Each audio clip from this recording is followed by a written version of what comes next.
At my son's will reading, my daughter-in-law stood up. She looked around the room and announced in a steady voice that my wife was mentally unstable, that she wasn't clear-minded enough to inherit anything. Then, she placed a stack of medical records on the table, like she was hammering the final nail into our dignity. The room went silent. No one moved. No one breathed too loudly. And I didn't react. I simply glanced down at my watch. Calm, patient, because the only person in that room who truly didn't understand what was happening was her.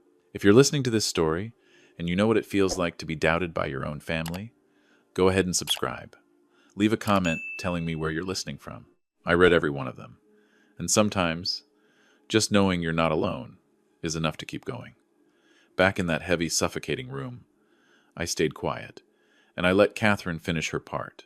Catherine didn't sit down after placing the file in front of the attorney. She stayed standing, both hands pressed against the long wooden table in the living room of the Hamptons estate, as if the room belonged to her.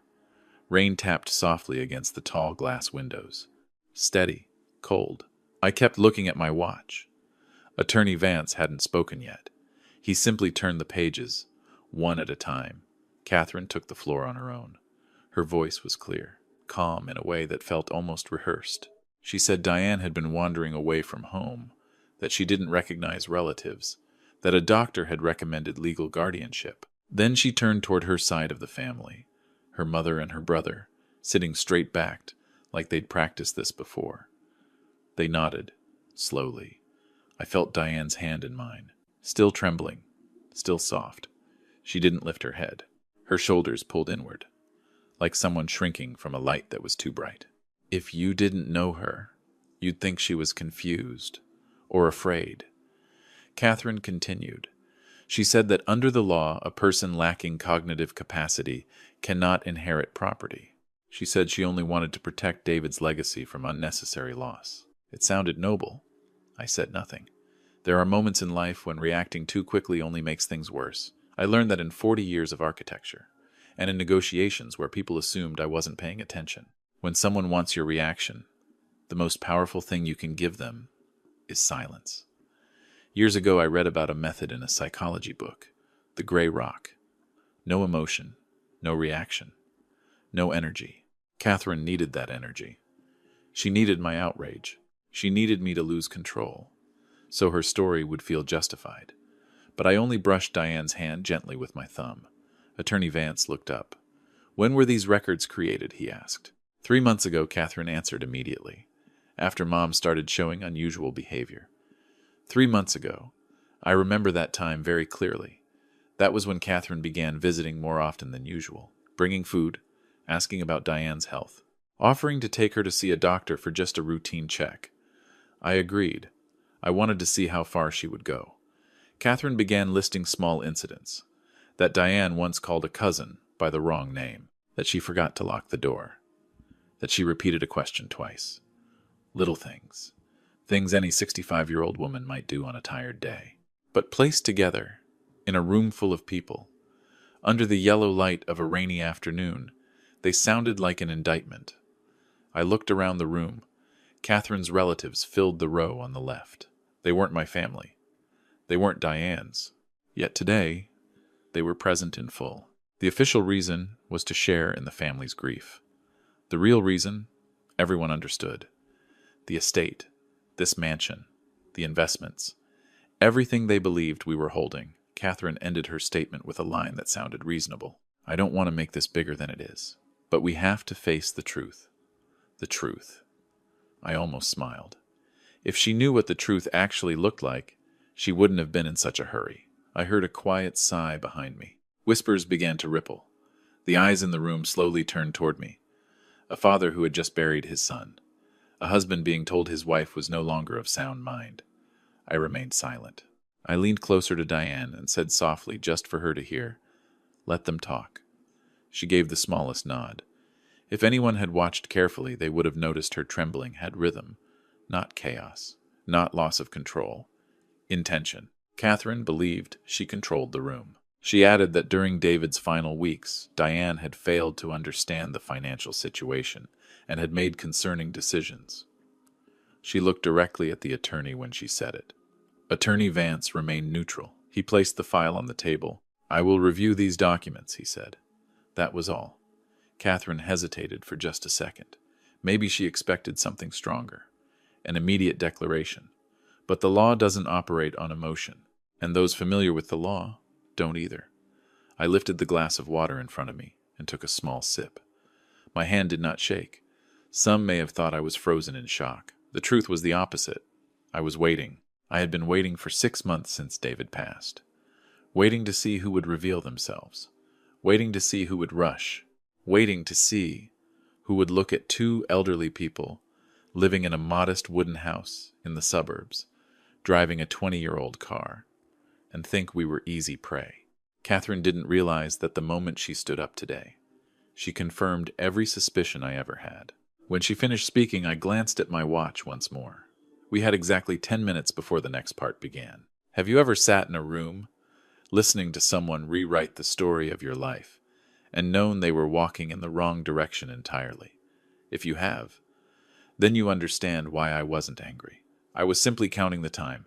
10 minutes. When you've lived nearly 70 years, 10 minutes isn't long.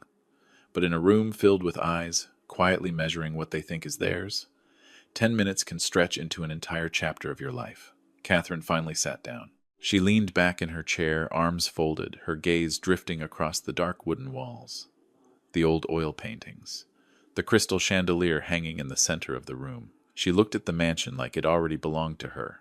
I know that look. 6 months ago, after David passed, the way she saw us began to change. Before that, she kept at least a layer of courtesy. Afterward, the patience disappeared. Her questions became sharper, more direct. How long are you two planning to keep that little house, the little wooden house in the suburbs? Diane and I have lived there for 20 years. Low roof, aging front porch, a backyard just big enough for a few flower beds. We drive a sedan that's nearly 2 decades old. The paint has faded. The leather seats are cracked. Catherine used to glance at it like it was something ready for the scrapyard. She assumed we had burned through our retirement, that I had failed at managing money, that now we were clinging to whatever was left of David like a life raft. She said it once, not directly, but clearly enough. In this day and age, if you don't invest wisely, you have to live with the consequences. I simply nodded. I've never felt the need to prove anything to anyone, especially not to my daughter-in-law. What Catherine never knew was that 4 years ago I transferred all of my architectural design patents into an international trust. Those designs had been used in major commercial developments I never mentioned at family dinners. The last report I reviewed valued the trust at $22 million. We are not poor. We simply chose a quiet life. After David passed, I considered telling the truth. But I decided against it. I wanted to observe, to better understand the woman my son had trusted. Catherine brought up the life insurance money just days after the memorial. She said it needed to be handled quickly to avoid legal complications. I didn't object. I only asked that everything remain transparent. She agreed, too quickly. I began noticing small things. Phone calls she stepped outside to take. Messages she deleted the moment I entered the room. Once I happened to see a transfer notification on her phone screen before she turned it face down on the table. $1,200,000. A few weeks later, Catherine started mentioning Diane's forgetfulness. She offered to temporarily help manage finances. She said I was getting older, that I shouldn't carry so much responsibility alone. I nodded again. I opened a new account, not the main one, just a secondary account. I transferred an amount large enough to attract attention, but not large enough to cause harm if it disappeared. I didn't explain every detail to Diane. She only knew we were testing the heart. She looked at me for a long time that day, then agreed. I'm not proud of that decision. No father wants to test his daughter-in-law that way. But when you feel the air shift inside your own family, you learn to trust your instincts. Within a month, the money began moving through 3 separate accounts, all indirectly connected to a financial consulting firm registered under Catherine's brother's name. I didn't rush to accuse anyone. I hired an independent legal specialist to review the transactions. I never mentioned Catherine's name. I asked only for a neutral report. The report confirmed what I suspected. The money hadn't vanished. It had been rotated. I closed the bait account shortly after. Quietly. No confrontation. I wanted to see her next move. And her next move? is the stack of fabricated medical records now sitting in front of Attorney Vance. Catherine needed a larger story to cover smaller traces. A story serious enough to stop people from asking about financial transfers and start focusing on Diane's mental condition. I glanced at my wife. Her head was still lowered, her shoulders trembling slightly. But I know Diane. I've lived beside her for 45 years. When she truly breaks, she goes completely silent. Right now, she was acting. Not for revenge, but to give the truth room to reveal itself. Catherine believed our wallet was empty. She believed two elderly people living simply must have nothing left to lose. She thought we were clinging to our son's estate because we had no other choice. She never understood we chose this life. I chose the small house because I don't need extra rooms. I chose the old car because I don't need other people's admiration. I chose silence because it makes impatient people talk too much. In the wide living room of the Hamptons mansion, the rain continued its steady rhythm outside. Catherine was growing restless. She asked Attorney Vance how much longer it would take before Diane was formally declared unfit to inherit. He did not answer directly. He only said that all documents must be thoroughly verified. I looked at my watch once more. 5 minutes. Catherine didn't realize she had already stepped too far by bringing this story into the open. She believed she was closing the door on Diane's future. In truth, she was opening another one. A door that once crossed offers no return.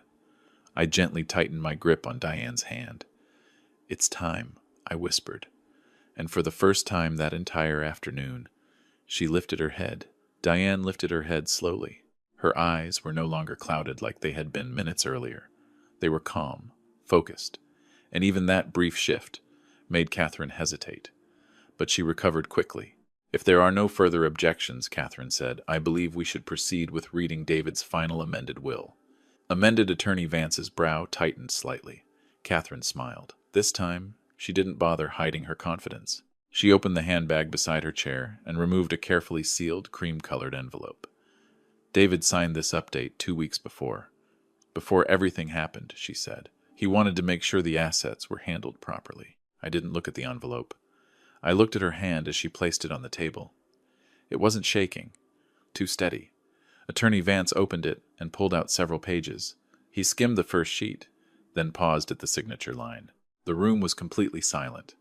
Only the steady rain against the tall windows filled the space. Catherine turned toward me. "Dad, don't you have anything to say?" I gave a small shake of my head. Silence forces the impatient to fill the space with their own words. Vance continued reading. The amendment was clean, direct. The Hamptons' property, along with full control of David's remaining investments, would be transferred entirely to Catherine. Diane, due to her declining cognitive condition, would have no role in any financial decisions. Neat structure, clear language. On the surface, legitimate. Only one detail mattered to me. The date, 2 weeks before David left the hospital. I remember that period clearly. I was by my son's side nearly every day. Diane sat beside his bed, holding his hand, speaking to him even when he couldn't respond. Catherine was there too, though she stepped out for phone calls more often than necessary. Attorney Vance set the pages down. "This signature," he began slowly. Catherine cut in immediately. It was signed in front of me. David was completely aware. I opened the tablet resting inside my leather case. Unhurried, without looking at anyone, I tapped the screen and opened a folder I had prepared weeks ago. Not out of anger, out of anticipation. "Mr. Vance," I said calmly, "before you confirm the validity of that document, I believe you should review additional data." Catherine turned sharply. "What are you implying?" I rotated the tablet toward the attorney. On the screen was a digital signature analysis performed by an independent expert. Not emotion, not suspicion. Data. The signature on the amended will showed unusually consistent pressure. No natural variation along the curved strokes. No tremor or drag you'd expect from someone fatigued. It resembled a stylus-generated mark. Attorney Vance read each line carefully. Catherine let out a short laugh. "Technical analysis. Anyone can generate a report like that." I didn't respond. I tapped the screen again. This time, a video. Not something I recorded myself. Footage extracted from the hospital's security system. The kind installed in private rooms for patient safety. There was no sound. It wasn't necessary. The video showed Catherine sitting beside David's bed. My son lay still, eyes closed. She held his hand. In her other hand, a pen. She adjusted his fingers, guided them. Gentle, intentional. Attorney Vance stopped the video midway. The silence in the room had changed. It was no longer heavy. It was sharp. Catherine shot to her feet. I was helping him sign paperwork. That's completely normal. For the first time since the reading began, I looked directly at her. I agree, I said evenly. Helping is normal. Signing for him is not. I didn't raise my voice. I didn't need to. Attorney Vance rested his hand on the amended will. This document will require independent forensic examination. For now, I cannot recognize it as valid. Catherine's breathing began to lose rhythm. She looked around the room, searching for support from her family. No one spoke. I wasn't finished. There's one more matter, I said steadily. The $1,200,000 Catherine claimed Diane had misplaced. I opened another file. That money was never lost. It was transferred into a secondary account I established, an account that recorded every transaction. I never used the word bait. I didn't have to. The 3 subsequent transfers I continued led to a consulting firm directly connected to Catherine's family. Her brother's face drained of color. Catherine shook her head repeatedly. You're trying to distract everyone. No, I said. I'm clarifying. Attorney Vance looked at me, then at Catherine. He didn't say anything further, but I saw the shift in his eyes. The amended will was now simply a document under investigation, and Catherine no longer controlled the room. I set the tablet down. I felt no triumph, no satisfaction, only something I had been waiting months to feel. The truth, standing on its own. But it wasn't over, because Catherine still believed she had one final card left to play, and I knew she was about to use it. Catherine didn't sit down. She stood in the middle of that vast living room, both hands gripping the back of a chair. Not because she was weak, but because control was slipping through her fingers. All of this, she said, her voice no longer smooth, is interpretation. Nothing proves I did anything wrong. I didn't argue. That's true, I said. Right now they're questions. I rose to my feet. I wasn't taller than anyone in that room. I wasn't younger. But there are moments in life when you don't need to raise your voice to be heard. Catherine, I said slowly, there's one thing you never asked. She looked at me, anger and unease tangled together in her eyes. You never asked how much of this house David actually owned. She frowned. This is his house. I gave a small shake of my head. Not entirely. Attorney Vance's attention sharpened. He knew I don't speak without paper behind my words. 3 years ago, I continued, David took out a substantial loan to keep your family's company from collapsing. Catherine's mother inhaled softly. Her brother straightened in his seat. That loan was secured against this very estate. Catherine shook her head. That's impossible. I don't know anything about that. I know, I said gently. I walked to the side table near the window where another folder had been resting. I didn't rush. I didn't look at anyone as I opened it. Your family's company received a strategic investment from a financial group, I said. The terms included asset enforcement rights if revenue targets were not met. Catherine's expression shifted. She understood where this was going. And that company, she said quietly, was not David's. I finished for her. It was mine. The silence that followed was different. Not dramatic. Not tense. Just awareness settling in. I am not an old man, living off my son's success. I am the chairman of the board of the firm that has held the lien on this house for the past 3 years. I never made my role public, I added. I didn't want David to feel controlled. I wanted my son to run his life freely. Catherine took a step back. He never told me. There are things I said a man doesn't share when he's trying to shield someone from pressure. I removed one final document. 10 minutes ago, I said I authorized activation of the enforcement clause. Your family's company has failed to meet its financial obligations for 6 consecutive quarters. I glanced at my watch. 10 minutes had passed since I told Diane it was time. What does that mean? Catherine's mother asked quietly. It means, I said evenly, as of this moment, the legal ownership of this estate no longer rests with David or with Catherine. I didn't need harsher words. The truth carried enough weight. You can't do that, Catherine said. I live here. Temporarily, I replied. Under an internal lease agreement signed 3 years ago. She turned to Attorney Vance, searching for contradiction. He said nothing. He simply reviewed the documents I had provided, page by page. "You planned this," Catherine whispered. I looked at her. "I didn't plan to destroy you," I said quietly. "I planned to protect what remained." There was no pleasure in my voice, no triumph, only the steady result of choices leading here. Catherine believed that if she removed Diane from the board by labeling her unfit, she could control everything else. She never realized the legal framework around this house was constructed more carefully than any architectural design I've ever drawn. The room felt smaller now, not because its size had changed, but because the distance between ambition and reality had collapsed. "So what happens now?" her brother asked. "Now," I said, "my firm will proceed according to contract. Your family has a legal window to restructure its finances, or surrender the property." I didn't use the word eviction. I didn't need to. Catherine looked around the room she once believed was already hers. The walls, the paintings, the curved staircase leading upstairs. Everything was still in place. Only her certainty was gone. "All of this over a will?" she asked. I shook my head. "No," I said, "because greed made you believe two elderly people living simply didn't understand the law." I returned to my seat. "The reading of the will isn't finished," I said to Attorney Vance. And I knew, after everything that had just come into the light, the final part was only beginning.